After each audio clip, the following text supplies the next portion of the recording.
دریائے چناب میں اونچے درجے کا سیلاب، مظفر گڑھ کی کئی تحصیلیں اور دیہات زیرآب۔ سیلابی ریلے سے جتوئی اور علی پور بری طرح متاثر ہوئے، جبکہ مختلف موضع جات اور شہر سلطان میں بھی پانی داخل ہو گیا۔ ڈی پی او سعید غضنفر علی شاہ کے مطابق ریسکیو آپریشن کے لیے پاک فوج طلب کر لی گئی ہے۔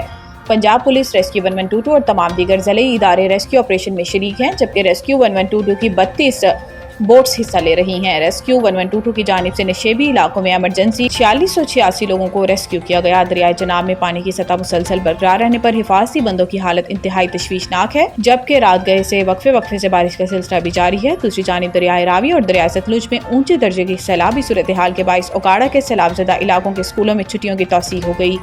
سیلاب متاثرہ 32 موضع جات کے تمام سرکاری اور نجی اسکولوں کی چھٹیوں میں 8 تا 14 سپٹمبر تک توسیع کر دی گئی۔ اسکولوں کی چھٹیوں میں توسیع سیلاب سے متاثرہ علاقوں میں فلڈ ایمرجنسی کے پیش نظر کی گئی۔ اس سلسلے میں محکمہ تعلیم کی جانب سے نوٹیفیکیشن جاری کر دیا گیا۔ نظام انصاف میں آرٹیفیشل انٹیلیجنس کے استعمال کے لیے ابھی تیار نہیں۔ نئے عدالتی سال کے موقع پر سپریم کورٹ میں منعقدہ تقریب سے خطاب کرتے ہوئے چیف جسٹس نے کہا کہ نئے عدالتی سال کی اس تقریب کا آغاز 1970 کی دہائی میں ہوا۔ 2004 میں اس تقریب کو باقاعدگی سے منانا شروع کیا گیا۔ یہ موقع ہوتا ہے کہ ہم سب اپنی کارکردگی پر نگاہ ڈالیں۔ ان کا کہنا تھا کہ عہدہ سنبھالنے کے بعد اصلاحات کی ضرورت محسوس کی۔ ہم نے 5 بنیادوں پر اصلاحات شروع کی۔ ڈیجیٹل کیس فائلنگ کا نظام وضع کیا گیا، ای سروسز کا آغاز کیا جا چکا ہے۔ انہوں نے کہا کہ نظام انصاف میں آرٹیفیشل انٹیلیجنس کا استعمال ہونا چاہیے، ہم مگر اس کے لیے ابھی فوری طور پر تیار نہیں۔ آج اعلان کر رہا ہوں کہ ہم نے اندرونی آڈٹ بھی کروایا ہے۔ ججز پر چھٹیوں میں کہیں جانے پر کوئی پابندی نہیں ہے۔ عدالتی کام کے دوران چھٹیوں کے لیے ضابطہ بنایا ہے۔ چیف جسٹس نے کہا کہ ریڈ زون میں ہوتے ہوئے ججز کو زیادہ پروٹوکول کی ضرورت نہیں۔ اسلام آباد یا ریڈ زون سے باہر یا کسی خطرے کے پیش نظر اضافی سیکیورٹی مہیا کی جائے گی۔ تمام ججز نے سیکیورٹی سے متعلق ضابطے پر اتفاق کیا۔ پاک بحریہ ملک کی محافظ اور ہمارے تابناک مستقبل کی معمار ہے، صدر وزیر اعظم کا پیغام۔ وزیر اعظم شہباز شریف اور صدر مملکت آصف علی زرداری نے یوم بحریہ کے موقع پر اپنے پیغام میں کہا کہ پاک بحریہ ملک کی محافظ اور ہمارے تابناک مستقبل کی معمار ہے، ہمیشہ قوم کا سر فخر سے بلند کیا۔ 1965 کی جنگ میں پاک بحریہ نے نئی تاریخ رقم کی۔ آپریشن سومناتھ دشمن کے لیے خوف کی علامت بنا۔ پاک بحریہ عالمی امن مشنز میں اہم کردار ادا کر رہی ہے۔ پاک بحریہ کی تاریخ بہادری کی داستانوں سے بھری ہوئی ہے۔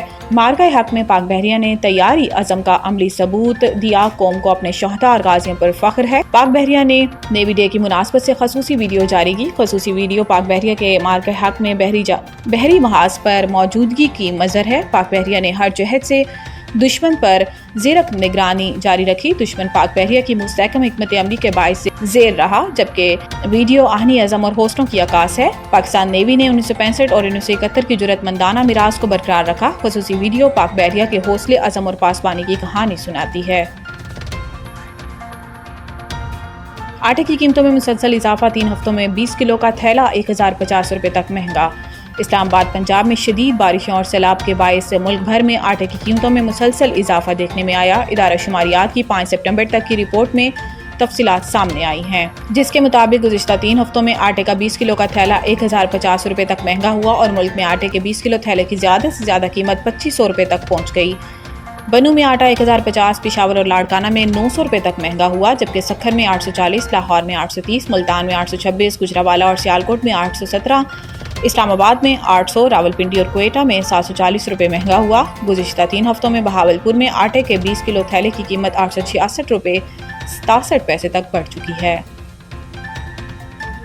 کراچی میں آج اور کل موسلادھار بارشوں کی پیشن گوئی، اربن فلڈنگ کا خدشہ۔ ترجمان محکمہ موسمیات انجم نذیر زیکم کے مطابق ڈیپ ڈپریشن کا مرکز اس وقت سندھ کے تھر پارکر میں موجود ہے اور آئندہ 18 سے 24 گھنٹوں کے دوران تھوڑا کمزور ہو کر واپس ڈپریشن میں تبدیل ہوگا۔ سسٹم کا رخ سندھ کے وسطی علاقوں میں مغرب اور شمال مغرب کی جانب رہے گا۔ ترجمان کے مطابق آج سے 10 سپٹمبر تک مونسون نظام کے تحت کراچی، شہید بینظیر آباد، ٹنڈو محمد خان، حیدرآباد، ٹنڈو الایار، جامشورو، ٹھٹھا اور بدین میں وقفے سے بارش کا سلسلہ برقرار رہ سکتا ہے۔ اس دوران کراچی سمیت دیہی سندھ کے مختلف اضلاع میں موسلادھار بارش متوقع ہے اور تیز بارشوں کے نتیجے میں اربن فلڈنگ کی صورتحال پیدا ہونے کے خدشات موجود ہیں۔ مالی مفاد حب الوطنی پر غالب، بھارت ایشیا کپ میں پاکستان سے کھیلنے پر آمادہ۔ گزشتہ مہینوں میں دونوں ممالک کے درمیان فوجی کشیدگی کے بعد بھارت میں ہندو انتہا پسندوں کی جانب سے پاکستان کے ساتھ کھیلوں کے بائیکاٹ کی مہم چلائی جا رہی تھی۔ تاہم کرکٹ ماہرین اور تجزیہ کار پہلے ہی کہہ چکے تھے کہ